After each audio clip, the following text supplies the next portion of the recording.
రాజకీయాల్లో శాశ్వత మిత్రులు, శాశ్వత శత్రువులు ఉండరంటారు. సరిగ్గా కాపు రామచంద్రారెడ్డి విషయంలో అదే జరుగుతోందా?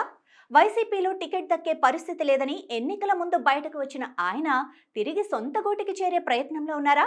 వైసీపీలోకి రీఎంట్రీ ఇవ్వటానికి తమ దూతలను పంపిస్తున్నారా? జగన్కు తిరిగి దగ్గరవ్వటానికి కాపు రామచంద్రారెడ్డి చేస్తున్న ప్రయత్నాలేంటి? మాజీ ముఖ్యమంత్రి ఆయన చేరికపై ఏమంటున్నారు? వైసీపీ ఘోర పరాజయంతో ఆ పార్టీ కేడర్ డీలా పడిపోయింది. కీలక నేతలు పలువురు తమ దారి తాము చూసుకుంటున్నారు. పార్టీ అధికారంలో ఉన్న సమయంలో పదవులు అనుభవించిన నేతలంతా ఇప్పుడు సైలెంట్ అయ్యారు.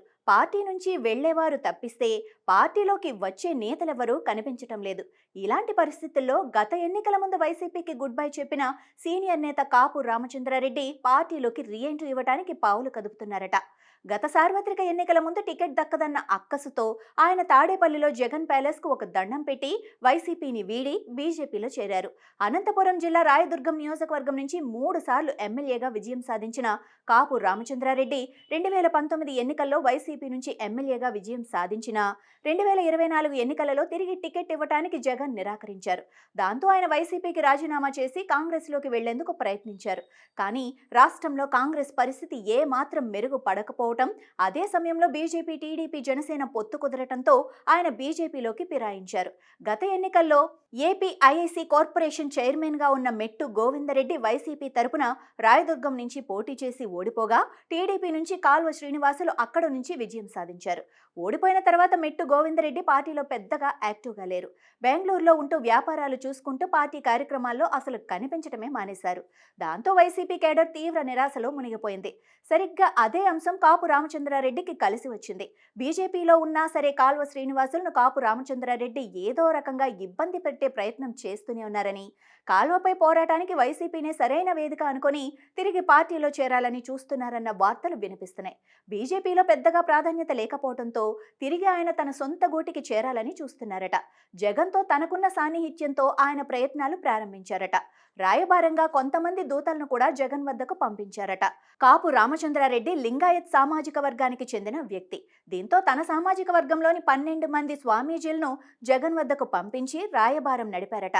ఎలాగైనా కాపును తిరిగి వైసీపీ పార్టీలో చేర్చుకోవాలని జగన్ మీద ఒత్తిడి తెచ్చారట. తమ సామాజిక వర్గంలో ఉన్న ఏకైక బలమైన నాయకుడు ఆయనేనని జగన్ దగ్గర స్వామీజీలు చెప్పారట.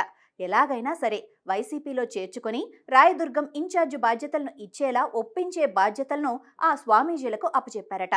కాపు రామచంద్రారెడ్డిని తాము పొమ్మనలేదని, ఆయనే సెల్యూట్ కొట్టి మరీ పోయారని జగన్ స్వామీజీల దగ్గర చెప్పారట. మరోవైపు జగన్కి ఎంతో సన్నిహితంగా ఉండే మైనింగ్ కింగ్ గాలి జనార్దన్ రెడ్డితో సైతం కాపు లాబింగ్ చేయించుకునే పనిలో పడ్డారట. గాలి ఇంట్లో ఏ చిన్న ఫంక్షన్ జరిగినా సరే కాపు రామచంద్రారెడ్డి అటెండ్ అవుతున్నారట. గాలి జనార్దన్ రెడ్డితో విభేదాలతో దూరమైన కాపు మళ్లీ ఆయనకు దగ్గరవుతూ జగన్ దృష్టిలో పడాలని చూస్తున్నారట.